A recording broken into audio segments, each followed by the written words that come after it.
Caitlin woke up with worries about how the war in Zaun have been ongoing for too long, and Jinx hasn't been captured. Maddie, who had recently become Caitlin's lover, lay beside her in bed, comforting her and advising her to withdraw from the underground and reorganize the council. However, Caitlin feared this might make things worse, as Jinx had not been captured and Ambessa would be disappointed. Maddie reminded her that the enforcers and everyone else answered to her, not Ambessa.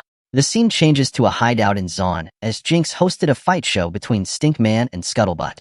Well, it turns out it wasn't an underground spectacle, just two insects fighting as Jinx entertains Isha with it. Jinx changed the kid appearance as she began grooming her to be just like her, as Isha was also interested in the art of making bombs and handling guns, but Jinx was reluctant to teach her. Ambessa appeared with her guard to watch a volunteer harness the power of the hex deck, but he was blown up as Ambessa left disappointed as the scientists around couldn't harness the power, emphasizing how Jace, her daughter, and other scientists were adopted by a secret order and plans to fish them out. As she is aware, they fear hex deck. Guards were gathering the captured people of Zaun when Ambessa guard grabs one of them as he blames Jinx for their suffering. They were still at it when someone disguised as Jinx attacked, creating a distraction as the people were able to escape. Caitlin was with Maddie as they recognized Jinx' trademark, but were surprised because there were no bodies, which is unlike Jinx. Ambessa appeared and spoke to Caitlin about how they have the scent of the attackers and are ready to attack as one of them might know Jinx' whereabouts, but Caitlin was reluctant to arrest them as there was no cause to do so. Cervica approached Jinx about her attack in the Undercity, but on realizing she wasn't the one, advised her to return back to being Jinx as she had become a symbol and shouldn't be hiding out, but Jinx seemed fed up with that character as it was dead to her. Jinx spoke to herself in a mirror as she was surprised as to how she was now seen as a hero but didn't want to return to action as she had found a friend in Isha and didn't want to risk it as she sobbed quietly. Caitlin and Ambessa was present as the guard tortured one of the captives to get information on the hideout of Jinx, and in his dying breath he said, "The Vander statue." Cervica gathered resident of Jinx at the Vander statue and told them it was time to fight back, but they wouldn't listen as Jinx wasn't present, forcing Isha as she held a symbol of Jinx, and they all resonated with it. Their gathering was cut short as Cervica's cybernetic arm was struck and Ambessa guard attacked with soldiers. They were taking out everyone as Isha attempted to take down the guard, but she was knocked out. They tried capturing a man as he cut himself, and as his blood dropped, the monster below smelled it. Jinx arrived and found her hideout empty, and as she sought for her friend, Cervica arrived and explained to her how Isha attended the rally and was abducted by guards from Piltover. Jinx, on hearing these, snaps and returns to her old self as she plans to unleash a reign of terror on the top side. Isha was captured and transported alongside the man with bleeding palm as he assures her they won't be there for long as the monster had began tracing his blood scent. Jinx and Cervica drafted a plan as Jinx distracted an enforcer while Cervica takes her out as Jinx disguised as an enforcer and pretends to capture Cervica. They arrived at the cell as they passed by Ambessa, who was present as the guard directed them to cell block C. Arriving there, they took out the guards present while Ambessa spotted a strange monorail coming towards her direction, and as it arrived the monster appeared to be in it and attacked. The freed Zaunite were glad to see their hero Jinx and adored her, but Jinx didn't see Isha search for her, and found her trapped in one of the cells as she freed her. Guards appeared to take her out, but were halted by a loud sound as the monster made its way to the cell and began tearing the guards apart. Jinx shot the monster with her hextech gun, but it didn't really have any effect as she urges Cervica to take Isha out. Isha cried as Jinx fought the monster alone as it was extremely powerful, but after going back and forth with it, the monster disarms her and was about ending her but stops as flashes of memories filled its head. Well, it turns out the monster was Vander, as he was able to recognize Jinx as he called out the name, Powder.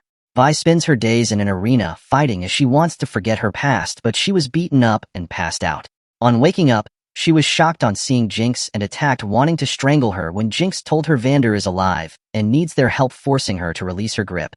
Ambessa survived the attack, but the casualty was extreme as Caitlin arrived and walked around as she draws a mental image of the monster capable of such a bloodbath.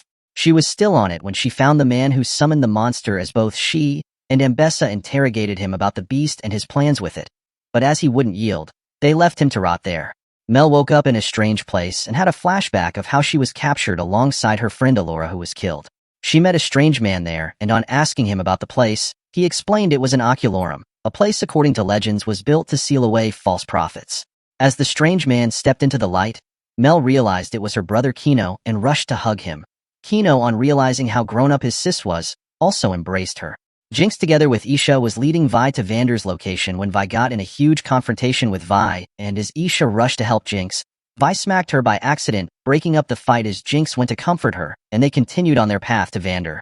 Mbessa approached the strange man to make him an offer to be on her side, as she had never encountered such a beast before. The man told her the beast was once a respected man, and with a very strong will to live.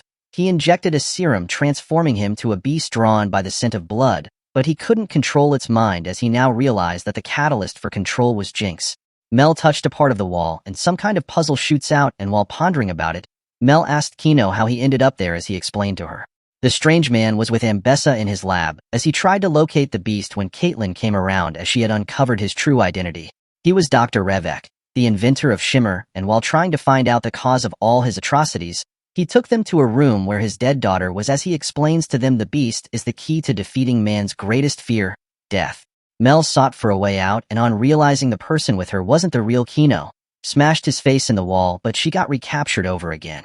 They were approaching Vander's lair as Vander smelled the stench of blood and attacked forcing Vi to defend them, but Jinx explained to her that the beast was Vander. Vi decided to trust her, dropped her weapon, and as he attacked, she called his name and he had a flashback of Vi's mom and his friend Silco at the bar. Vi's mom happened to be pregnant at the time, and as she sought for the name of her child, Vander suggested the name Violet. Vander recognized Vi and became calm as both Vi, Jinx, and Isha embraced their dad, Vander. Jace broke out of the arcane and was shocked to see Salo walking. It turns out Victor healed him and used Salo's body to communicate with Jace. Victor spoke with Jace about how he now embraces giving Hextech to the people, but Jace disagrees, as he now sees Hextech as a curse. Victor, pondering on the sudden change in Jace, realized Jace had touched the arcane as its true form was revealed. Salo was about delivering some items to Victor for his plans, but Jace, on realizing the horrors Victor might yield, struck and killed Salo. Stay tuned for more episodes of Arcane Season 2, and subscribe to this YouTube channel for more mind-blowing recaps like this. Thanks for watching.